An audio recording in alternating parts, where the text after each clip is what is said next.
আসসালামু আলাইকুম। দেশ বিদেশ টিভি থেকে হুসেন বলছি। আমার চ্যানেলে সবাইকে স্বাগত। ডক্টর ইউনূস গতকাল ঘোষণা করেছেন যে তারা শেখ হাসিনাকে ফেরত চাইবেন। এখন কথা হচ্ছে যে তারা ফেরত চাইলেই ভারত তাদেরকে ফেরত দেবে কিনা শেখ হাসিনাকে। আমরা জানি ইতিপূর্বে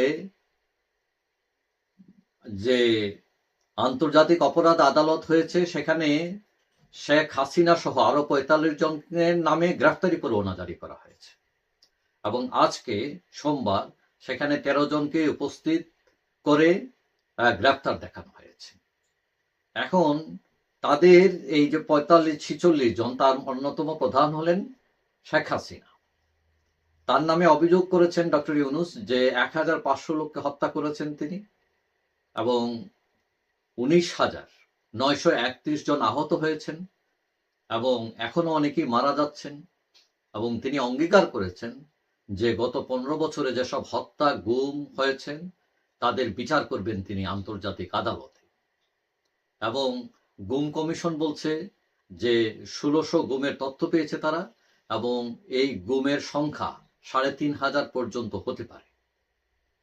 এবং ডক্টর ইউনূস বলছেন যে ভয়ের কোনো কারণ নাই, কেউ চাইলে নির্ভয়ে এইসব গুম নিয়ে তথ্য দিতে পারেন এবং সরকার তার সিকিউরিটি দেবে। এখন এই যে শেখ হাসিনাকে ফেরত চাওয়া নিয়ে বাংলাদেশের সাথে ভারতের সম্পর্ক এবং দুই দেশের জন্য এটা একটা সেনসিটিভ বিষয়। কারণ শেখ হাসিনার সাথে মোদী সরকারের খুব ভালো সম্পর্ক, তাদের যে বিরোধী দল আছে সোনিয়া গান্ধীদের, কংগ্রেস, তাদের সাথে খুব ভালো সম্পর্ক এবং ভারত এবং বাংলাদেশের যে বন্দি বিনিময় চুক্তিও আছে, এক্ষেত্রে শেখ হাসিনাকে ফেরত দিতে কোনো অসুবিধা নেই। কিন্তু অনেকেই মনে করেন যে ভারত তাকে ফেরত দিবে না।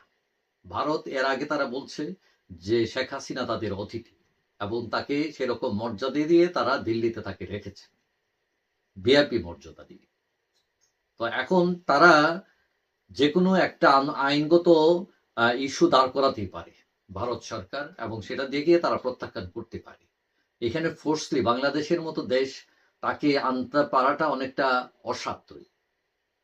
তো এখন এই যে ফেরত চাইলে কি হইতে পারে, অনেকেই মনে করেন যে প্রথম কথা হলো দুই দেশের মধ্যে একটা টানাপোড়েনের সম্পর্ক তৈরি হবে। অলরেডি সেটা শুরু হয়েছে, সেটা আরো গভীর হতে পারে এবং ভারত ফেরত দেবে না এটা মোটামুটি নিশ্চিত।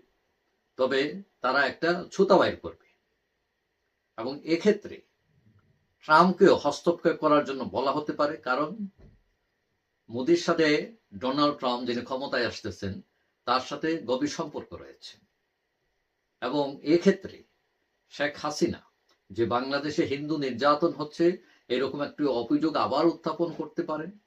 অথবা কেউ কেউ মনে করেন যে শেখ হাসিনা হয়তো ভারতকে আনকমফোর্টেবল জায়গায় না ফেলার জন্য নিজ থেকেই অন্য কোনো দেশে, তৃতীয় দেশে চলে যেতে পারে। অথবা তিনি ভারতেই থাকবেন।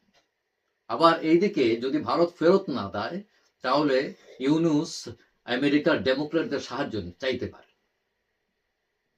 কারণ ইউনূস হচ্ছে নোবেল বিজয়ী, তারও একটা বিরাট নেটওয়ার্ক রয়েছে। তো এখন কেউ কেউ মনে করেন যে সব শেষের কথা হচ্ছে হাসিনা ভারতেই থাকবেন এবং ভারত তাকে ফেরত দেওয়ার সম্ভাবনা নাই বললেই ম্যাক্সিমাম 1% সম্ভাবনা।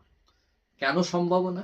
কারণ তারা এর আগে প্রমাণ করেছে, ভারত সরকার দালাই লামাকে, তিব্বতের নেতা দালাই লামাকে আশ্রয় দিয়ে চীনের মতো একটা পরাশক্তি দেশকে যারা চোখ রাঙায় তাদেরকে তোয়াক্কা করে নাই ভারত, এবং তারা তাকে আশ্রয় দিয়েছে, এখনো পর্যন্ত তিনি আছেন এবং সেখানে অবশ্যই আমেরিকাও ইনভলভ হচ্ছে। সো বিষয়টা মানে তারা যদি ফেরত না দেয় এমন কিছু হবে না, শুধু দুই দেশের সম্পর্ক, ব্যবসা বাণিজ্য হয়তো একটু শিথিল হতে পারে। যদিও বাংলাদেশের সাথে ভারতের সম্পর্ক স্বাধীনতার পর থেকে অনেক ভালো, বিশেষ করে শেখ হাসিনার আমলে ভারত বাংলাদেশের সম্পর্ক খুবই চমৎকার ছিল। তবে আসল সত্য হলো যে শেখ হাসিনাকে ফেরত চাওয়ার দুই দেশের জন্যই একটা বিব্রতকর, অস্বস্তিকর একটা ব্যাপার। তবে গতকালকে ডক্টর ইউনূসের বক্তব্য আমরা এটা বুঝতে পারলাম, এই সরকার অ্যাডামেন্ট, তারা চাইবে এখন অপেক্ষা যে ভারত সেটার উত্তর কিভাবে দেয়। যাই হোক, সবাই ভালো থাকবেন। আশা করি দেখা হবে অন্য কোনো ভিডিওতে ইনশাআল্লাহ। আল্লাহ হাফেজ।